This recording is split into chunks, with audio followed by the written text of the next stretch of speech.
Good morning, friends. Today we are going to learn Standard 10 English Unit 3 an interview with Arun Krishnamurthy. શરૂઆત કરીશું. અહીં આ યુનિટમાં અરુણ કૃષ્ણમૂર્તિ જે પોતાની એનજીઓના સ્થાપક છે અને સ્વચ્છતા અભિયાન વિશે જોડાયેલા છે તેમના વિશેનો આ યુનિટ છે. ચલો શરૂઆત કરીએ. Arun Krishnamurthy was just 17 years old. ફક્ત 17 વર્ષની ઉંમરના હતા તેઓ જ્યારે તેમણે હી ફાઉન્ડેડ એન એનજીઓ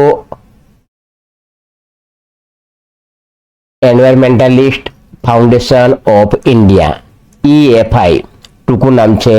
તેમણે જે એનજીઓની સ્થાપના કરી તેનું શોર્ટ નામ છે EFI અને ફૂલ ફોર્મ છે એન્વાયરમેન્ટાલિસ્ટ ફાઉન્ડેશન ઓફ ઇન્ડિયા. આ નામ આપણે યાદ રાખવાનું છે. EFI ફક્ત 17 વર્ષની ઉંમર હતી ત્યારે તેમણે આ EFI ની સ્થાપના કરી. Beginning with the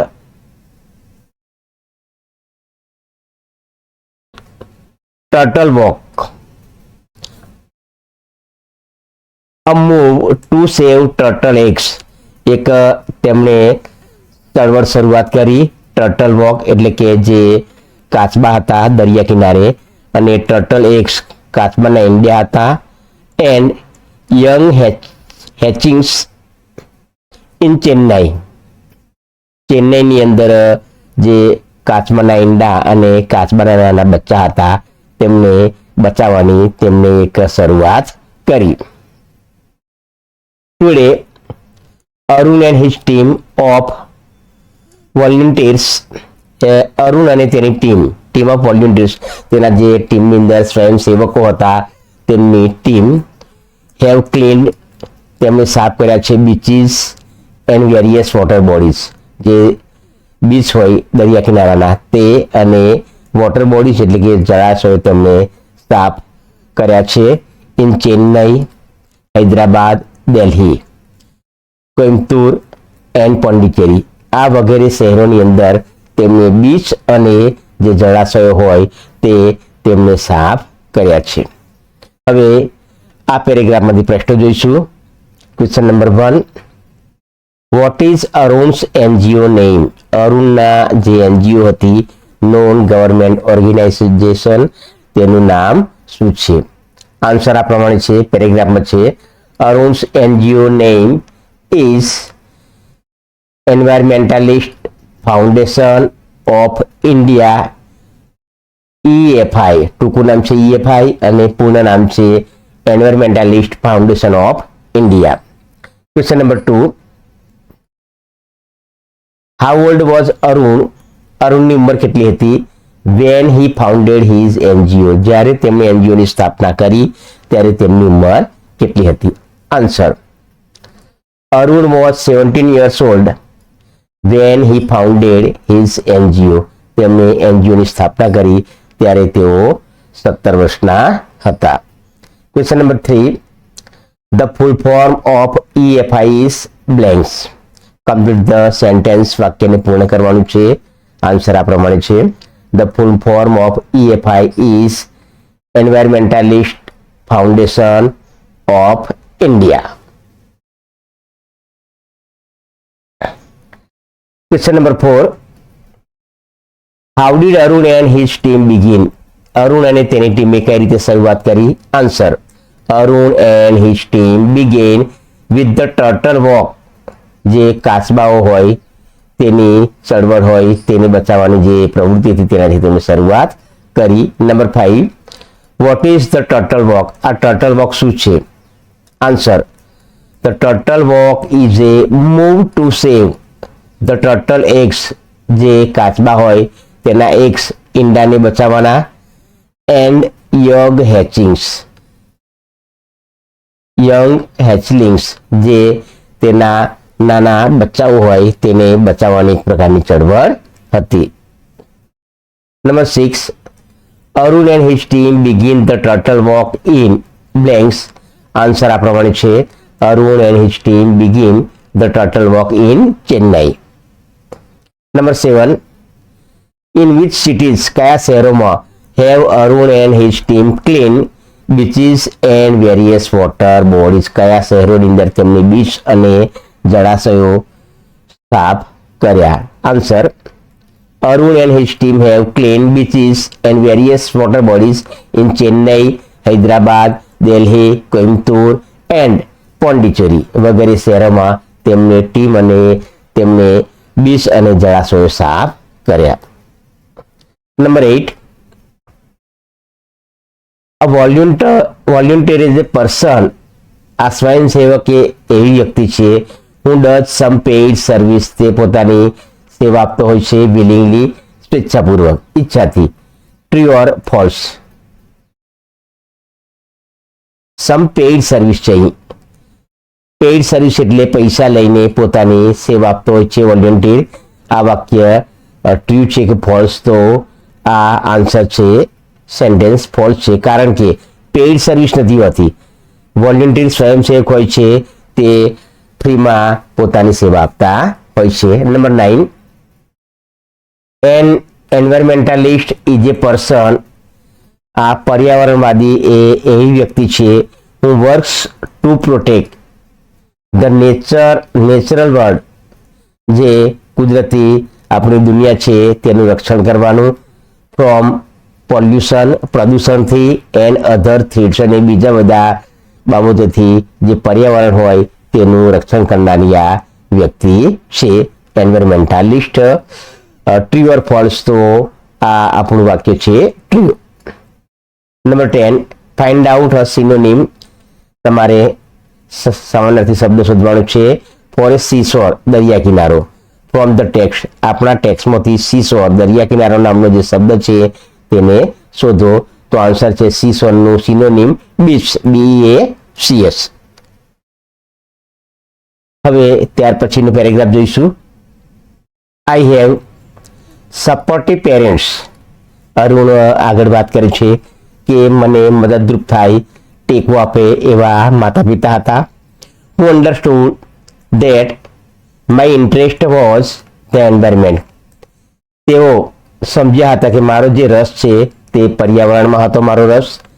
they have never stopped me from doing, તેમણે મને ક્યારેય અટકાવ્યો નથી. From doing what I want, જે હું ઈચ્છું છું તેનાથી તે કરતાં મને તેમણે કોઈ દિવસ અટકાવ્યો નથી. ઓન માય પાર્ટ, અને મારા તરફથી.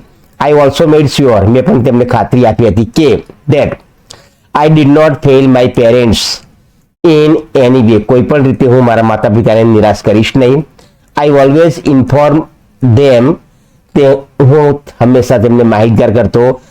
એબાઉટ એવરીથિંગ આઈ ડીડ, હું જે કંઈ કરતો હતો તેનાથી હું તેમને માહિતગાર રાખતો હતો, તેમને માહિતી આપતો હતો. એન્ડ ટુક ધેર એડવાઇસ, તેમની સલાહ પણ લેતો હતો. બિફોર જમ્પિંગ ઇન્ટુ એક્શન, આ ક્ષેત્રમાં પ્રવેશતા પહેલા મેં તેમની સલાહ પણ લીધી હતી. હવે આ પેરેગ્રાફના પ્રશ્નો જોઈશું. Number 1, how can you say that, તમે કઈ રીતે કહી શકો કે અરુણ્સ પેરેન્ટ્સ વેર સપોર્ટિવ, અરુણના માતા પિતા સપોર્ટિવ એટલે કે મદદરૂપ થાય તેવા, તેને ટેકો આપે તેવા હતા. Answer, we can say that Arun's parents were supportive because, કારણ કે they understood that, તેઓ સમજ્યા હતા. his interest was the environment, કે his એટલે કે અરુણનો જે રસ છે તે પર્યાવરણમાં હતો. and they never stopped him, તેમને ક્યારેય તેમને અટકાવ્યા નથી. from doing what he wanted, તે જે કંઈ ઈચ્છતા હતા તે કરતા તેમને અરુણને ક્યારેય અટકાવ્યા નથી. Number 2, what did Arun inform his parents, શેના વિશે તે પોતાના માતા પિતાને માહિતગાર કરતો. Arun informed his parents about everything that he did, જે તે કંઈ પણ કરતો તેનાથી તે પોતાના માતા પિતાને માહિતગાર રાખતો. એન્ડ ટુક ધેર એડવાઇસ, તેમની સલાહ પણ લેતો. બિફોર જમ્પિંગ ઇન્ટુ એક્શન્સ, કાર્યમાં પ્રવેશતા પહેલા તેમને તેના માતા પિતાને માહિતગાર રાખ્યા હતા, માહિતી આપી હતી અને તેમની સલાહ પણ લીધી હતી. Number 3, Arun also made sure that blanks complete the sentence. Answer: Arun also made sure that he did not fail his parents in any way. કોઈ પણ રીતે પોતાના માતા પિતાને નિરાશ કરશે નહીં. Question number 4, Arun was supported by his parents in doing what he wanted. જે પણ તે કરતો હતો તેમાં તેના માતા પિતા મદદરૂપ હતા. True or false? તો આન્સર આપણું જે સેન્ટેન્સ છે તે ટ્રુ છે. હવે એક નવો પેરેગ્રાફ જોઈશું. અરુણ પોતાના ટીચર્સ વિશે વાત કરે છે અહીં. I have teachers who taught me. મારે શિક્ષકો હતા કે જેમણે મને શીખ્યું how to go about thing. વસ્તુઓની આરપાર, વસ્તુઓમાંથી કઈ રીતે જવું તે મને શીખ્યું. They also taught me humility. તેમણે મને, સરસ શબ્દ છે હ્યુમિલિટી, યાદ રાખજો કે વિનમ્રતા શીખવી.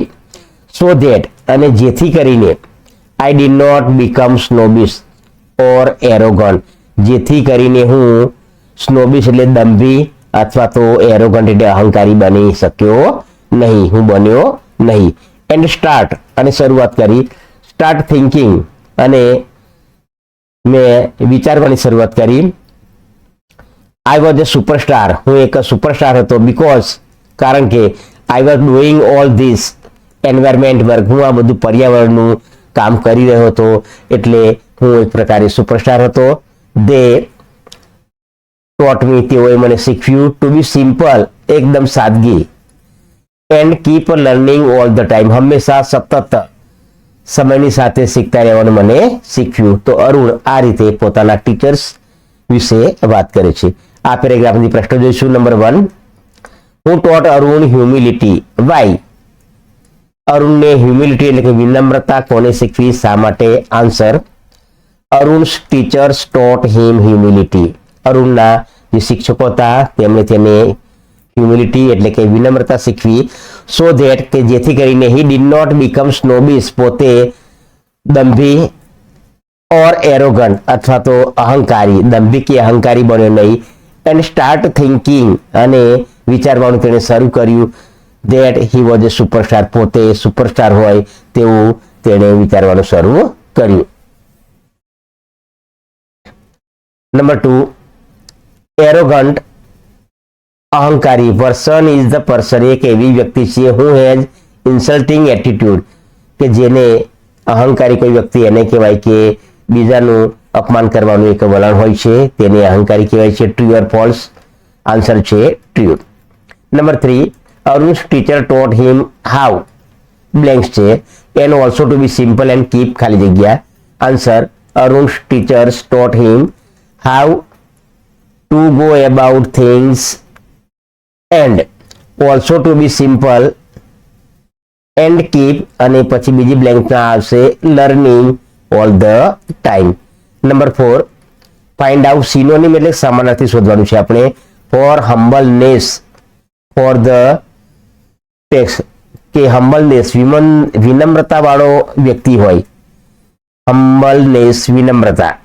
તો આના માટેનો જે ટેક્સમાં શબ્દ છે તે છે આન્સરમાં આપણે હ્યુમિલિટી. પછીનો પેરેગ્રાફ.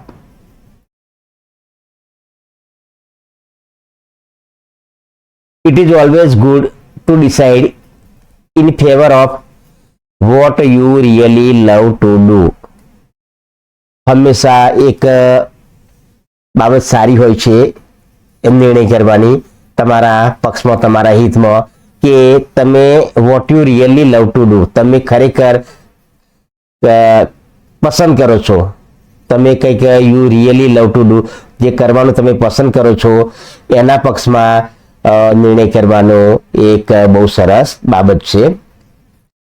અરુણ આગળ કહે છે કે I quit my job at Google. અરુણે ક્વિટ એટલે છોડી દીધી, માય જોબ એટ ગૂગલ, તેમની જે ગૂગલની નોકરી હતી, જોબ, તે તેમને છોડી દીધી. But I still keep in touch, હજુ સુધી પણ હું સંપર્કમાં છું, ટચમાં છું, વિથ માય ફ્રેન્ડ્સ ધેર, ત્યાં જે મારા મિત્રો હતા તેમના હું સંપર્કમાં છું. So only my duties at Google have come to an end. ગૂગલની મારી જે ડ્યુટી ફરજો છે તેનો અંત આવ્યો છે, પરંતુ નોટ માય, નહીં મારા ઇમોશનલ બોન્ડ. ઇમોશનલ એટલે ભાવનાત્મક જે મારા સંબંધો છે તેનો અંત આવ્યો નથી. પોતે ગૂગલની નોકરી છોડી દીધી, છતાં મિત્રો સાથે ટચમાં સંપર્કમાં છે. પોતાની ડ્યુટી ફરજનો અંત આવ્યો, પણ પોતાના ઇમોશનલ બોન્ડ ભાવનાત્મક સંબંધો છે તેનો અંત આવ્યો નથી. આઈ અન્ડરસ્ટુડ, હું સમજ્યો. That I had to leave the job, કે મારે જોબ છોડવી પડી. એટ ધેટ મિનિટ ઇન 2010, 2010માં મારે જોબ છોડવી પડી. Or else I would never be daring enough to do so. નહીં તો હું આ પ્રવૃત્તિ કરવાની હિંમત કરી શક્યો ન હોત. I could not sit back, હું sit back પાછો બેઠો ન હોત. and enjoy life when environmental damage was happening. પર્યાવરણને આટલું બધું નુકસાન થઈ રહ્યું છે on such a large scale, અને બહુ મોટા પ્રમાણમાં, તે બધું હું બેસીને જોઈ શક્યો ન હોત. I could not sit back, પાછો ફરી શક્યો ન હોત. આઈ વોન્ટેડ ટુ ડુ, હું ઈચ્છતો હતો. ટુ ડુ સમથિંગ, કંઈક કરવાનું. And that something needed my full attention, મારે જે કંઈક કરવું હતું તેના માટે મારે પૂર્ણ મારું ધ્યાન કેન્દ્રિત કરવાનું હતું. ફૂલ એટેન્શનની મારે જરૂરિયાત હતી. આટલા બધા પર્યાવરણ નુકસાન થતું હતું, મારે કંઈક કરવું હતું તો મારે પૂર્ણ સમયની ધ્યાન આપવાની ત્યાં જરૂરિયાત હતી. અને તેથી I left Google for EFI, પોતાની જે NGO છે EFI, તેને માટે તેમણે તેમની જે ગૂગલની નોકરી હતી, જોબ, તે છોડી દીધી. હવે પેરેગ્રાફમાંથી પ્રશ્ન જોઈશું. Number 1, what is always good, હંમેશા કઈ બાબત સારી છે. Answer, it is always good to decide, નિર્ણય કરવો. In favour of what we really love to do, એના પક્ષમાં નિર્ણય કરવો સારો હોય છે. કે in favour of what we really love to do, આપણે શું કરવા ઈચ્છે છે, આપણને શું કરવું ગમે છે, તેના પક્ષમાં આપણને નિર્ણય કરવો એ બહુ સરસ બાબત છે, ઓલવેઝ ગુડ છે. Number 2, Arun still keeps in touch with his friends at blanks. તો અહીં બ્લેન્ક્સમાં જવાબ આપશે Arun still keeps in touch with his friends at Google. ગૂગલના પોતાના જે મિત્રો છે તેની સાથે હજુ તે સંપર્કમાં છે. અને number 3, only Arun's duties have come to an end, પોતાની ફરજોનો અંત આવ્યો છે. But not his blanks, complete sentence કરવાનું છે. તો only Arun's duties have come to an end, but not his emotional bond, તેના જે ભાવનાત્મક સંબંધો છે તેનો અંત આવ્યો નથી. નંબર 4,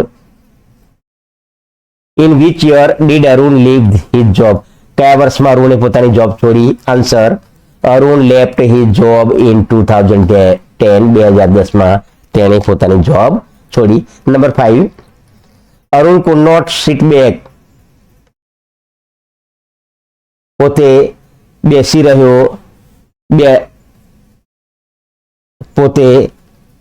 રહ્યો.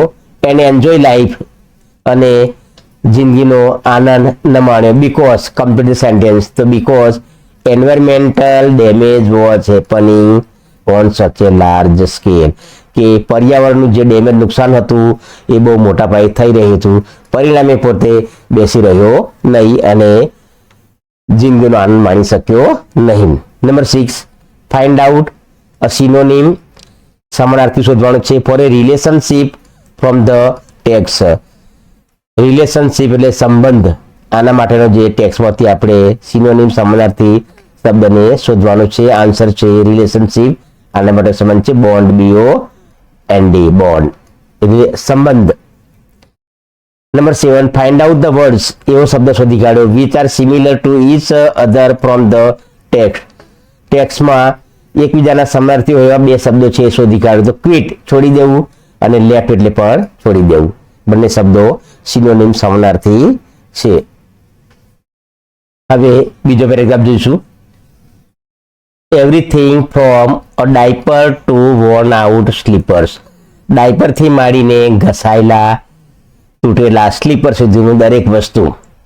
વી find everything in our lakes. આપણે આ દરેક બાબતો, દરેક વસ્તુઓ આપણા તળાવોમાં જોવા મળતી હોય છે, જોઈએ છીએ.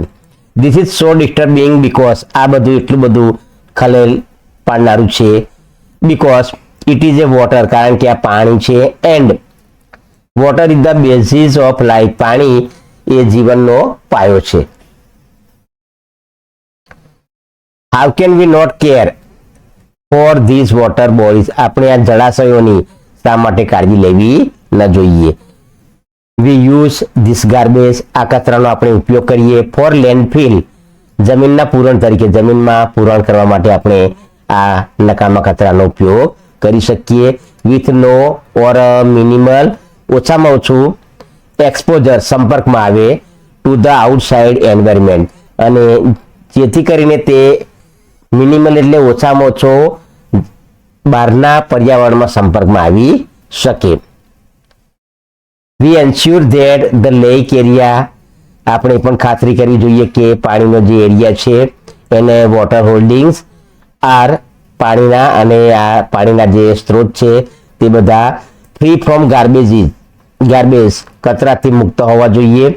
સો ધેટ, અને જેથી કરીને બર્ડ્સ, પક્ષીઓ, ફ્રોગ્સ, દેડકાઓ એન્ડ સ્નેક્સ, સાપો કેન લીવ ઇન પીસ, શાંતિથી રહી શકે. આ પેરેગ્રાફમાંથી પ્રશ્ન જોઈશું. Question number 1, what do we find in lakes. તળાવમાં આપણે શું જોઈએ છીએ. Answer, we find everything in lakes from a diaper to worn out slipper. ડાયપરથી માંડીને તૂટેલા ચંપલો વગેરે આપણે તળાવમાં જોઈએ છીએ. Number 2, for what is the garbage use. આ કચરાનો શાના માટે ઉપયોગ થવો જોઈએ. The garbage is used for landfill, જમીનના પૂરણ તરીકે એનો ઉપયોગ થવો જોઈએ. With no or minimal exposure, કે બિલકુલ ન્યૂનતમ, તે ઓછામાં ઓછું આઉટસાઇડ એન્વાયરમેન્ટ, બહારના પર્યાવરણમાં ઓછામાં ઓછું સંપર્કમાં આવી શકે, અને તે રીતે તેનો જમીનમાં પૂરણ તરીકે ઉપયોગ થવો જોઈએ. Question number 3, when can birds, frogs and snakes live in peace.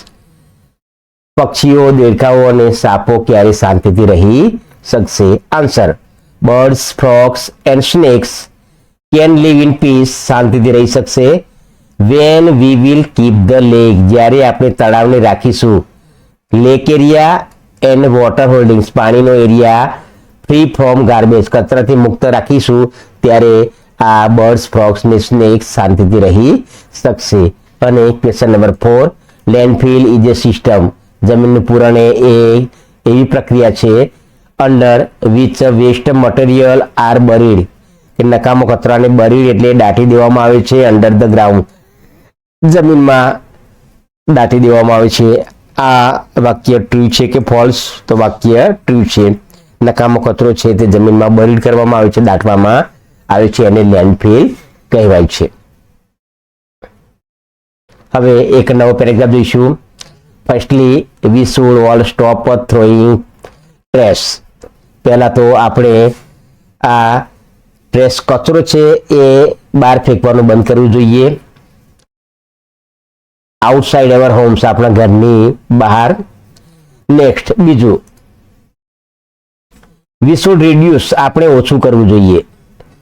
The amount of trash, આ જે કચરાનું જે પ્રમાણ છે તે આપણે ઓછું કરવું જોઈએ. વી જનરેટ, આપણે જે ઉત્પન્ન કરીએ છીએ, પેદા કરીએ છીએ, તે કચરાનું આપણે પ્રમાણ પણ ઓછું કરવું જોઈએ.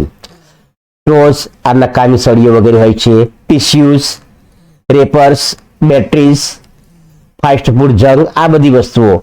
All these end up in lakes, આ બધાનો અંત તળાવમાં આવે છે. And they come from our homes, અને આ બધી વસ્તુઓ આપણા ઘરમાંથી જ આવતી હોય છે, કે જેનો અંત તળાવમાં આવતો હોય છે. ઇફ વી કેન રિડ્યુસ, જો આપણે ઓછું કરી શકીએ, ધ એમાઉન્ટ ઓફ ગાર્બેજ, જે આપણે કચરો ઉત્પન્ન કરીએ છીએ એટ હોમ, ઘરે, તેનું પ્રમાણ આપણે ઓછું કરી શકીએ. એન્ડ વી કેન ડિસ્પોઝ, તેનો નિકાલ કરીએ. ઓલ ગાર્બેજ સેફલી, સલામત રીતે તેનો આપણે નિકાલ કરીએ. that itself is a great deal. તો આ પણ એક બહુ મહાન કાર્ય કહેવાય. ગ્રેટ ડીલ બહુ સરસ બાબત કહી શકાય. એવરી સ્ટુડન્ટ ઇઝ વેલકમ, દરેક વિદ્યાર્થીનું સ્વાગત છે.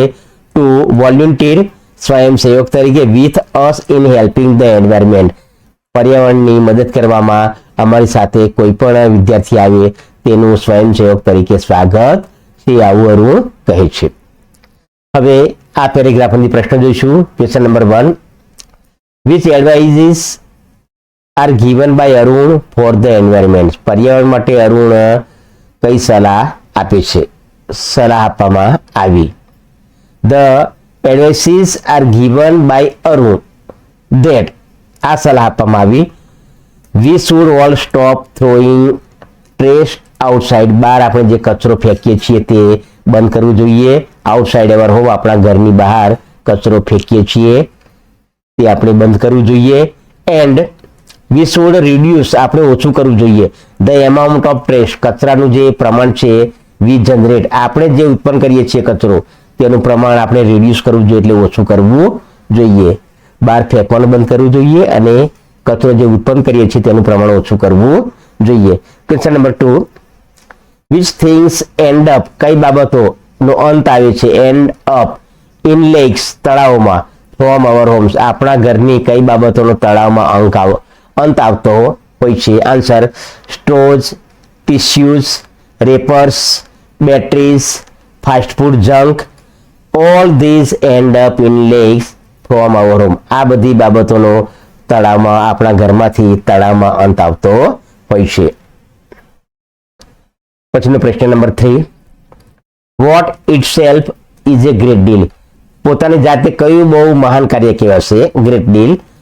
તો if we can reduce the amount of garbage, આપણે કચરાનું પ્રમાણ ઓછું કરી શકીએ. એટ હોમ, ઘરેથી જે ઉત્પન્ન કરીએ છીએ તે કચરાનું પ્રમાણ ઓછું કરી શકીએ. And if we can dispose, આપણે નિકાલ કરીએ, ઓલ ગાર્બેજ, દરેક કચરાનો સેફલી, સલામત રીતે નિકાલ કરીએ, that itself is a great deal, આ એક તેની જાતે જ મહાન કાર્ય કહેવાશે. Question number 4, blanks is welcome to volunteer in helping the environment, fill in the blank, અહીં ખાલી જગ્યા પૂરવાની છે. તો એવરી સ્ટુડન્ટ, દરેક વિદ્યાર્થી, એવરી સ્ટુડન્ટ ઇઝ વેલકમ નું સ્વાગત છે સ્વયંસેવક તરીકે, ઇન હેલ્પિંગ ધ એન્વાયરમેન્ટ, પર્યાવરણને મદદ કરવામાં. નંબર 5, ટ્રેશ મીન્સ, કચરાનો અર્થ એવો થાય છે, such things that are very useful, એવી બાબત કે ઘણી જ ઉપયોગી છે. તો ટ્રેશ એટલે નકામો કચરો. આ આપણું વિધાન સેન્ટેન્સ આપશે ફોલ્સ. હવે એક નવો પેરેગ્રાફ જોઈશું. The school going students can give 4 hours a weekend, શાળાએ જતા બાળકો હોય એ વીકેન્ડ, અઠવાડિયા અને સપ્તાહની અંતે 4 કલાક આપવા જોઈએ. વી વેલકમ યંગ એનિમલ લવર્સ, અમે સ્વાગત કરીએ છીએ અમારી એનજીઓમાં કે યંગ એનિમલ લવર્સ, પ્રાણી પ્રેમીઓ હોય, યંગ વાઇલ્ડ લાઈફ ફોટોગ્રાફર્સ હોય, ફિલ્મ મેકર્સ હોય, થિયેટર આર્ટિસ્ટ હોય, એન્ડ સાયન્ટિફિક રિસર્ચર્સ, અને વૈજ્ઞાનિક સંશોધન કરતા હોય તેનું અમે અમારી ટીમમાં, અમારી એનજીઓમાં સ્વાગત કરીએ છીએ, આવકારીએ છીએ. Question number 1, how much time does the school going students, શાળાએ જતા જે બાળકો હોય તેમને સ્પેન્ડ ફોર એન્વાયરમેન્ટલ વર્ક, પર્યાવરણના કામ માટે કેટલા કલાકો તેમને આપવા જોઈએ. આન્સર છે, the school student spend 4 hours, 4 કલાક, 4 hours અ વીકેન્ડ, અઠવાડિયામાં એક સપ્તાહની અંતે તેમને 4 કલાક આપવા જોઈએ for environmental work. Number 2, who can be the volunteers in Arun's team, અરુણની ટીમમાં કોણ સ્વયંસેવક તરીકે રહી શકે. તો આન્સર છે યંગ એનિમલ લવર્સ, પ્રાણી પ્રેમીઓ, યંગ વાઇલ્ડ લાઈફ ફોટોગ્રાફર્સ, ફોટોગ્રાફરો, ફિલ્મ મેકર્સ, ફિલ્મ બનાવનારા, થિયેટર આર્ટિસ્ટ, થિયેટરના કલાકારો, એન્ડ સાયન્ટિફિક રિસર્ચર્સ, અને વૈજ્ઞાનિક સંશોધનકર્તાઓ can be the volunteers in Arun's team, આ બધા અરુણની ટીમમાં સ્વયંસેવક તરીકે રહી શકે. Thank you for watching this video.